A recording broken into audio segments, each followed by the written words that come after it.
Это прямой эфир, студия «Телецентр». Здравствуйте, здесь все самое интересное и актуальное жизни Павлодара. Вы можете присоединиться к нашей беседе, позвонив по номеру 33 90 35. И сегодня мы поговорим о том, что уже завершились олимпийские зимние виды игры в Милане. И, конечно же, мы поздравляем всех наших казахстанских и болельщиков, и спортсменов с этим замечательным событием, которое прошло. Наша сборная заняла 19 место, и сегодня мы подведем итоги Олимпиады с нашим гостем. Это Прокашева Людмила Вячеславовна, бронзовый призер зимних Олимпийских игр 98 года в Нагано. Здравствуйте. Здравствуйте. Вы наблюдали за играми в этом году. Я думаю, что, конечно же, следили очень внимательно.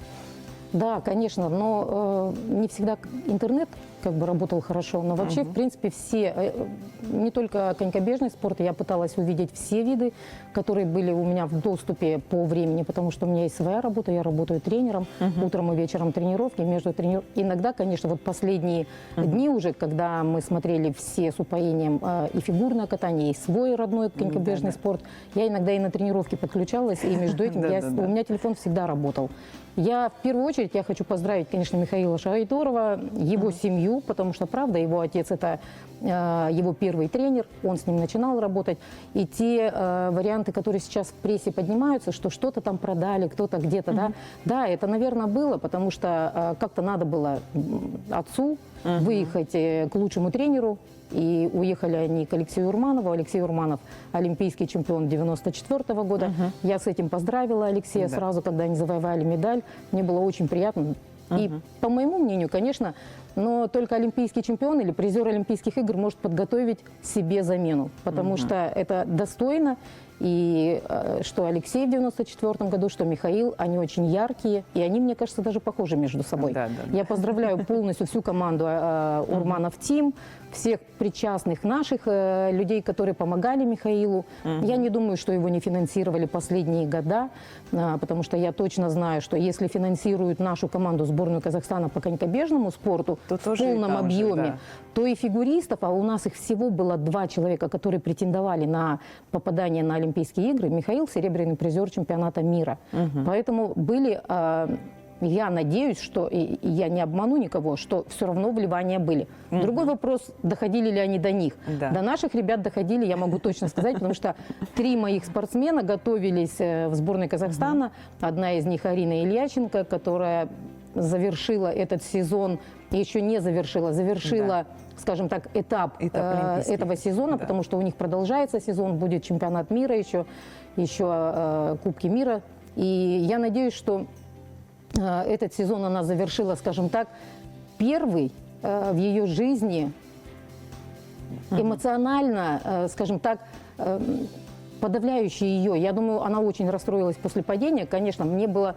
Вы не представляете, я упала вместе с ней. У меня такое ощущение было, что я упала на полу, и меня пробили слезы, мне было так больно. Да. Конечно, это же ваша воспитанница. Давайте мы сейчас чуть-чуть прервемся на момент исторический. Вспомним ваше выступление вместе с нашими телезрителями. Хорошо.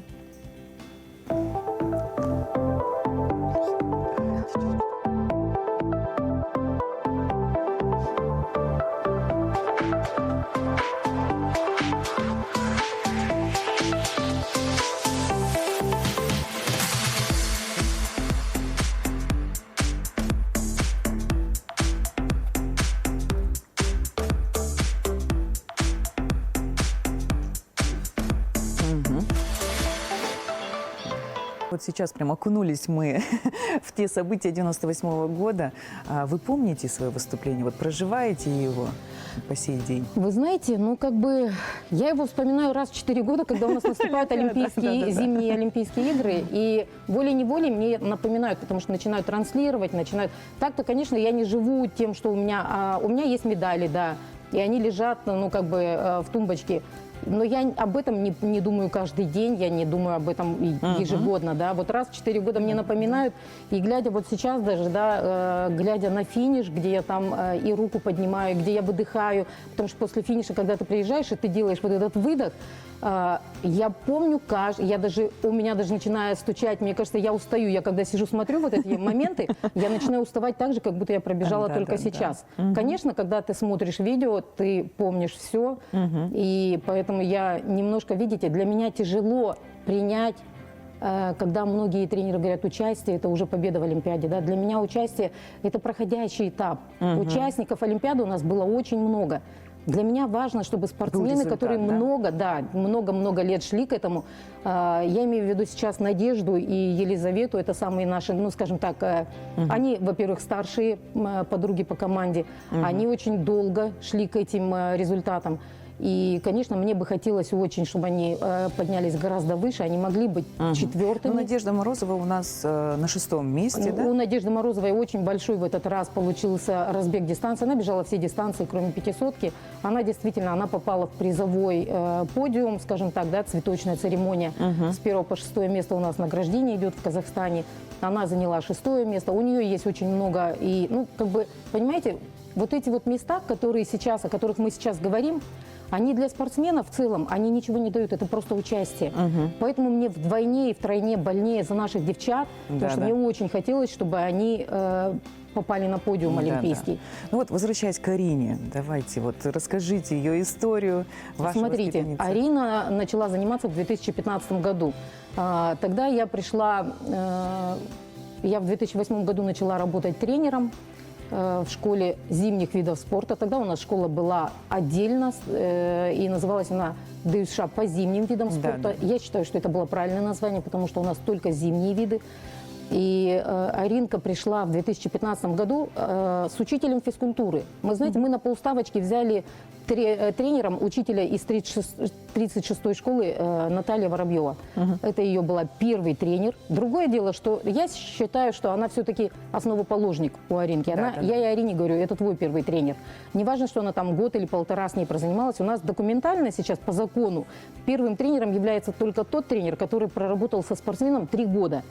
Ну, у нас и родители некоторые работают с детьми, да, в фигурном катании.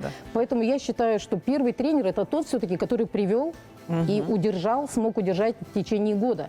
У нас очень большая текучесть, потому что детки, которые приходят в зимний период, они только кататься хотят. Летом никто практически бегать и прыгать не хочет. Вот очень сильно надо тренеру постараться, чтобы заинтересовать и затянуть в наш вид спорта. Очень тяжелый вид спорта. Один из самых тяжелых, это не я так считаю, это все считают так, что это один из самых тяжелых видов спорта. Конькобежный спорт включает в себя легкую атлетику, гимнастику, плавание, штангу. У нас очень, там вообще развитие всех функциональных возможностей должно быть у спортсмена. И через 1,5 года, ну, естественно, я там обращала внимание на детей у Натальи. И те детки, которых она, ну, потом она отказалась от часов, там что-то у нее по школе не получалось. И я взяла детей, и вот через 1,5 года... Арина попала к вам, да? Мы стали работать с Ариной. Ну, скажем так, что была очень худенькая, очень. Если я хочу сделать видеосюжет какой-то, да, ну, достать все ее фотографии первые, как она выглядела, как она шла к этому всему. И она была настолько худой, я думала, к ее косточкам мясо не прирастет никогда.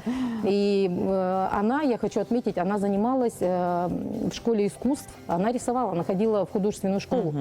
Она занималась, по-моему, там, я не помню сколько, 7 лет у них, что ли, и потом экзамен. Вот у нее какой? Упорный? Смотрите, вот за 7 лет то, что она проходила, да, она пропускала где-то у нас. Нам надо выехать на сбор или соревнования, у нее художественная школа. И я поставила условия Арине и родителям. Выбирайте, либо конькобежный спорт, либо школа художественная. Совмещать уже не получается. Ну, прошел какой-то период, конечно, да? Конечно. И она выбрала конькобежный спорт. Я у нее однажды спросила, ты не пожалела, что ты выбрала конькобежный вместо художественного? Она говорит, ну, конечно, нет. Характер у нее очень боевой, характер у нее стержневой, я бы сказала. Почему мне обидно, что она упала? Она не должна была. Ее самая... Ну, я думаю, она очень переживала за это падение, наверное, не меньше меня. Она закрылась, она замкнулась, потому что мы ей писали, я писала ей, ребята наши писали, она читала, но никому не отвечала. Да, и я да. не могла даже поверить и представить, насколько ей тяжело в данный момент. Да, хотелось бы, конечно, подойти и обнять ее, но Да. она была там, мы были здесь, мы все за нее болели. Другое дело, что сезон продолжается. Да, и я дальше очень рада, жизнь что продолжается, будет еще она еще моменты, молодая спортсменка. конечно. Другое дело, что, понимаете, молодой спортсмен должен тянуться за сильнейшими спортсменами. И я бы хотела, чтобы и Надежда, и Лиза продолжили подготовку на будущий четырехлетний Да-да. период, да, чтобы у них получилось, очень сложились между собой отношения. Я так думаю, они Это нашли тоже коннект. важно, Да. да. Они потому что поддержали ее. Вы видели, да, после падения, как Елизавета да. подъехала, обняла ее. Для меня это очень дорогого Да, да, стоит, да. что спортсмен, взрослый спортсмен подъехала, не оттолкнула, не сказали, что Арина, вот мы из-за Арины. Да, Она да. ее просто поддержала. И потом было интервью, она очень хорошие слова сказала. Ну, я думаю, что многие павлодарцы также поддерживали все-таки нашу землячку. Я надеюсь. Я Потому что надеюсь. вот это вот тепло, вот вы как спортсмен и тренер, вы знаете, вот оно на самом деле важно, поддержка родных, близких, Конечно. вот, твоих соотечественников. Конечно.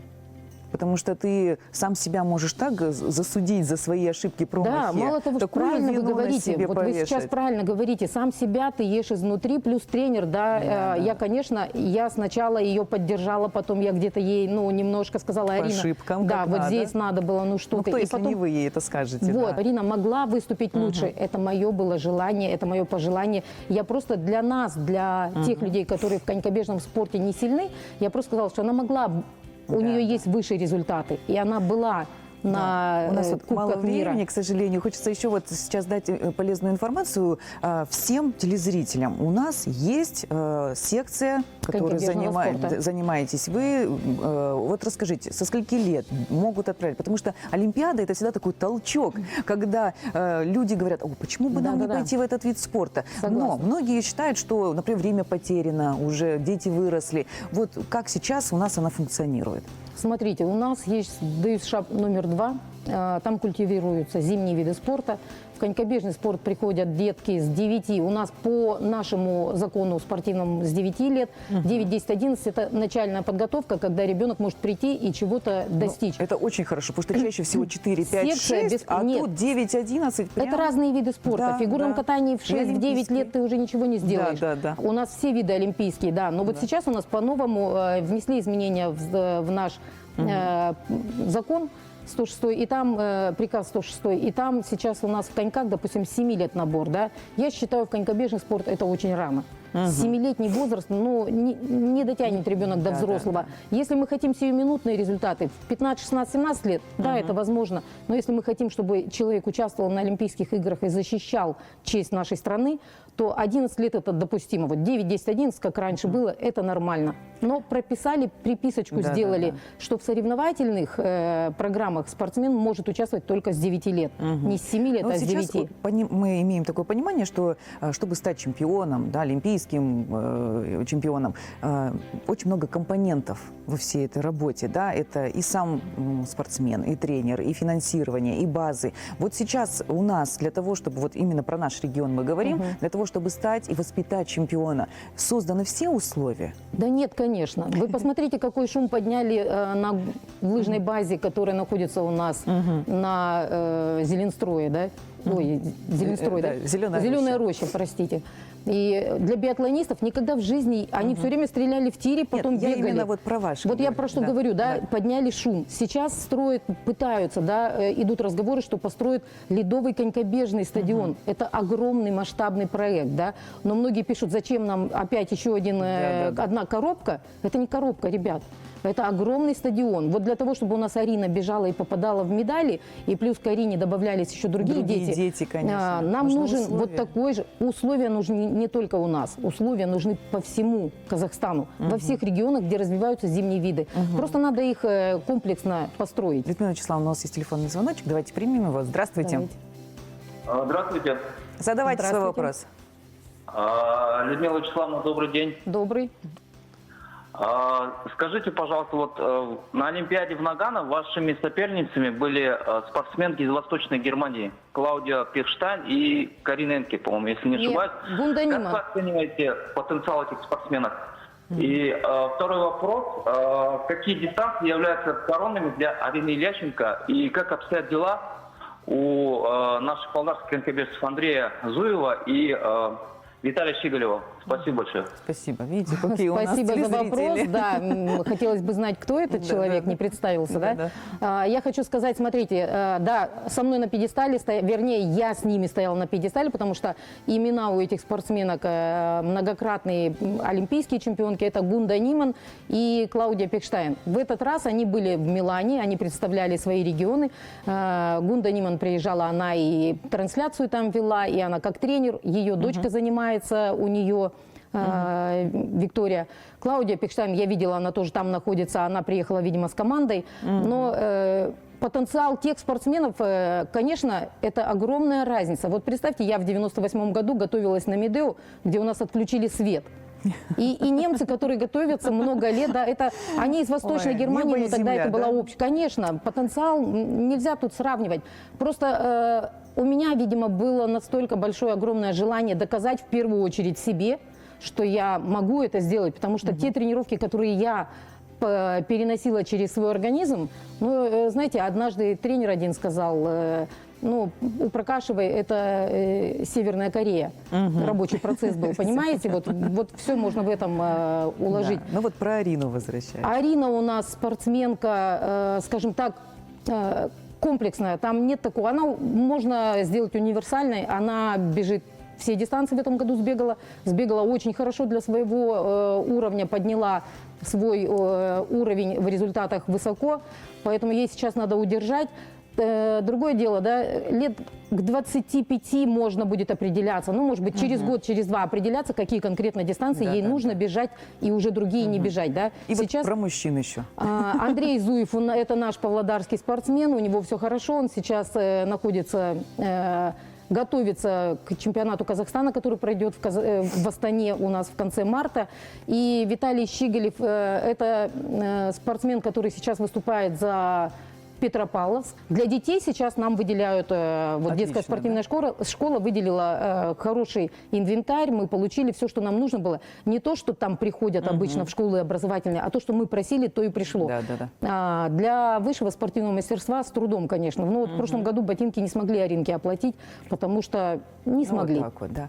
Спасибо большое вам за интересную беседу. Конечно же, благодарим вас за то, что ваша спортсменка представила достойно Казахстан на Олимпийских зимних играх. Ну и, конечно же, через вас передадим ей большой-большой привет. Спасибо вам за интерес к конькобежному спорту. Спасибо большое. Ну а мы встречаем следующего гостя. Спасибо.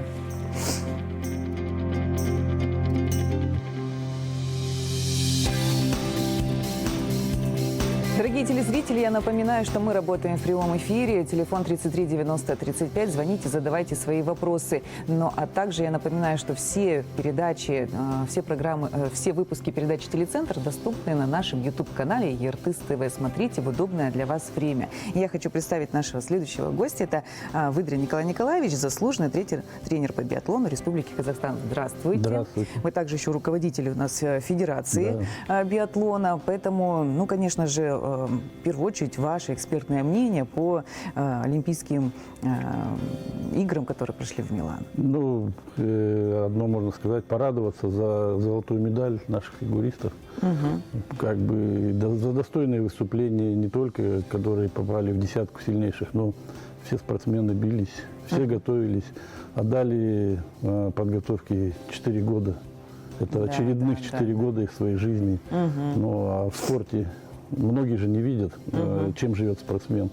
Если даже спортсмен выезжает за рубеж, все, вот, страна, а что видят? Такой же снег, такие деревья, такое же стрельбище у нас. Так же, как Ледовый дворец такой же.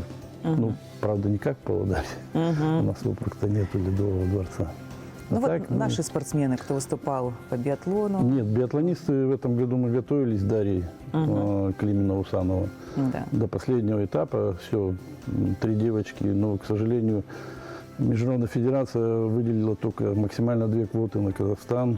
И дилемма стала 3 девочки, 2 молодых и 1 ветеран, такой Да, боевой, да, да. но боевой ветеран, который, ну, чаша весов перевалила на молодых На девочек. молодость, да? На молодость. И уже в конце... Хоть и такое- возраст у нас в почете, Да, но молодым. ну, кстати, Дарья, мы с Дарьей будем готовиться дальше. У нас в 2029 году азиатские игры в Алмате, поэтому она заряжена. Она сейчас заряжена более еще, после рождения 2 сыновей. Да, да, да, да. Более заряжена, чем в молодые годы, поэтому, ну, если все будет нормально сложиться, то, как в том году она с листа выступала на азиатских играх, и Да. в эстафете были бронзовые, я думаю, будет еще даже... А вот кто определяет вот Посерьезнее. этот предел возрастной? Вот А вы всё-таки- знаете, ой, извиняюсь, Да, я перебью. нет, вот Вы знаете, вот в биатлоне предел возрастной, допустим, вот молодость, почему молодость? Вот Генева Милана с Алматинской области, она выступала, она самая молодая олимпионик была в биатлоне, то есть если по статистике брать, ну, в биатлоне биатлонист начинает понимать после 25 лет. Да, есть уникумы, но это единицы. А в основном основная масса, 80%, раскрываться начинает после 25 лет, а ей всего 22. На первый год начала выступать по разряду женщин. То есть тут совместить и лыжные гонки и стрельбу очень сложно. Да, вот То есть особенность именно здесь, биатлона, да? Да, это чем он и интересен. То есть если в лыжных гонках там поехали лидеры, то здесь Да. лидеры поехали, вот как Мастарт сейчас на Олимпийских играх бежала девочка с Болгарии, все на последний рубеж, а не 4-й рубеж, приезжает 2-я, стреляет 2 штрафа, и она в итоге становится 14-я.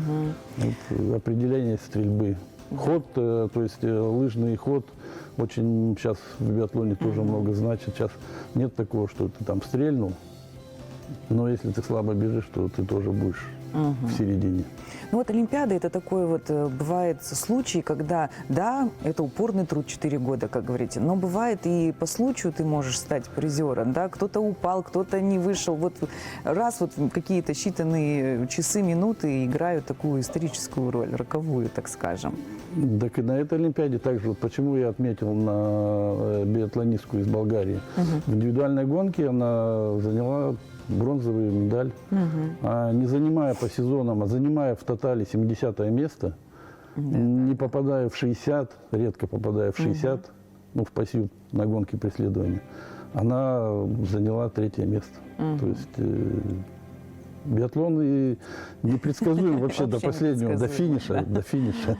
Ну, Стартует 120 человек, то есть вроде лидеры уже финишировали, но все равно напряжение идет до последнего финиша. да? Да. Ну вот, возвращаясь уже к нашей Павлодарской области, да, хочется, конечно же, чтобы как можно больше ребят у нас были талантливые, подготовленные. Вот как вы сейчас оцениваете, есть ли интерес у молодых людей, во сколько к вам приходят? Ну, у нас сейчас мы практически с рекламой, с популяризацией биатлона в Павлодарской области. Если я в молодые годы ходил на набор по школам, сейчас родители ведут все сами. То есть Самостоятельно. у нас проводятся соревнования, допустим, городские. Сейчас мы проводим уже республиканские детские соревнования. И люди идут с детьми, посмотрят и все, и сами. То есть нам так стало намного проще работать. Интерес есть, уже Интерес радует. есть. Это одно. Второе, да. Ну, в свое время у нас было 50% сборной страны, это павлодарцы были. Это недалеко будем ходить. Это Олимпиада Сочи, Олимпиада Пхенчхан. Вот. Где у нас по 2 представителя выезжали на Олимпийские игры от Павлодарской области. Сейчас немножко спад, потому что в тренерском был небольшой там проблемы были. И сейчас пришли молодые тренеры, опять же, бывшие воспитанники, и радуют, что, допустим, Максим Браун, он бронзовый призер этапа Кубка мира, чемпион азиатских игр, универсиады, неоднократно чемпион Казахстана. Он сейчас работает, а зарплаты, сами знаете, невысокие. Но вот он прикипел и все, закончил бегать и сразу стал тренером. И сейчас у нас бригада довольно-таки сильная. Сейчас мы проводим Гранд-тур биатлон Это республиканские соревнования среди младших юношей. Они стреляют с пневматики. Вот про горку мы говорили, и про Зеленая стрельбище. роща, да. Вот это Так самое- расстроились павлодарцы, но с другой стороны. Самое большое сейчас на данный момент стрельбище пневматическое в республике. Вот сейчас мы будем, всех приглашаю, с 1 по 7 у нас будет третий этап Гран-тур биатлон. Гонки будут проходить 3, 4 и 6. В Зеленой роще. Да, в Зеленой роще. Так что всем Приглашаю с утра, с павлодарцы 10 посмотреть на утра. этот удивительный, Да. просто интересный вид спорта, я думаю, и поддержать наших... Соберется где-то в районе 200 детей с 12 регионов страны нашей. Вот. Какого возраста это? Уже Это подростки? получается 11, 12, 13 и... О, очень интересно. Да, вот такие малыши, самые малыши. А это малыши у вас Вообще считаются? малыши. Ай-яй-яй. Ну вот вы уже сказали, да, что вот к 25 годам Да, можно да. только вот Осознать. осознать. А интерес вот как поддерживается? Ну, ребят? блин, я Ведь даже... все же вот, хотят победы, и вот медали. смотришь на детей, ну, такие маленькие, а нам же ведут это с 9 только официально, а нам родители привозят Еще Саню раньше. Шнуркизова, зашнуривают на лыжах, еще раньше, да, приводят. Да, То есть у нас как бы очень хороший подъем сейчас в биатлоне. Ну это вот ладно. Другое дело, ведь самая такой, особенность биатлона – это же зимний вид спорта. Тренироваться в мороз, в холод. Ну как бы не каждый ребенок согласится на это. Одно дело хорошо, когда ты в здании, да, там тепло, а вот здесь вот нужен характер преодолевать, температуры. Есть такие семьи, да, у нас есть семья Дымовских, где папа тренер по маунтинбайку, ну, вело. А дочка занимается, младшая занимается, и сын средний занимается биатлоном. То есть как они попали в биатлон, если родители... Куда детство, какой момент Мама свернули? вообще любит бегать, Да. как бы она легкоатлетка. Легкоатлетка, да. Да. А дети биатлонисты. Вот, и причем 3 ребенка. И... Но я все-таки клоню к тому, что должна быть вот эта любовь, да, потому что без любви, через палку, когда тебя заставляют, нужно так влюбиться в этот вид спорта, так хотеть победы. Вот все равно у вас уже большой опыт за плечами, да, многие хотели бы отдать детей в большой спорт, да, но все хотят быть чемпионами. А вот компоненты этого чемпионства порой невыполнимы или Да, если недостижимы.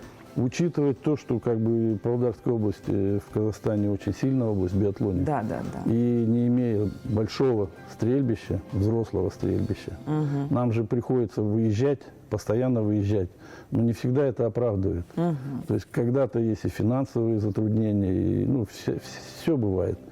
И это понимаю я и государственный уровень, что не всегда у государства есть деньги, особенно Конечно, в начале года. Да, у нас уже в начале года чемпионаты, все эти соревнования, юношеские, молодежный чемпионат. И исходить тоже надо из понимания государства, да. Но вот был момент такой, что уже построили стрельбище, то есть комплекс уже намечен был на Усолке, там, на стороне Грибного канала, там же Грибной канал, бывший. Да. И вот там гребля, триатлон и биатлон.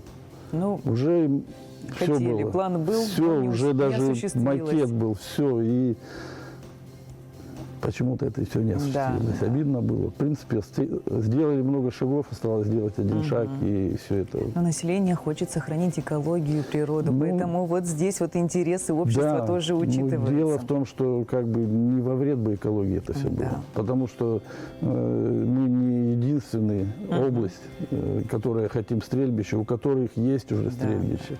Ну, как вы оцениваете, вот в конце нашей уже программы, минутка осталась, все-таки потенциал у нас в лыжных гонках, в биатлоне, он большой? В принципе, у нас всегда был традиционно очень большой потенциал. Сейчас тренеры молодые. Я думаю, сейчас они, ну, как на своих ошибках со своими спортсменами, они научатся, так же, как и мы в свое время. У нас же тоже не все сразу так сложилось. Да. Но будем надеяться, что все-таки следующая Мы Олимпиада... смотрим с оптимизмом, и я думаю, следующая Олимпиада... Нет, давайте мы будем уже потому что молодые люди у нас совсем маленькие, которые мы надежду возлагаем. Наверное, все-таки через Олимпийский сезон. Спасибо, Николай Николаевич, за интересную беседу. Ну а с вами, дорогие телезрители, мы прощаемся. Всего вам доброго. До свидания.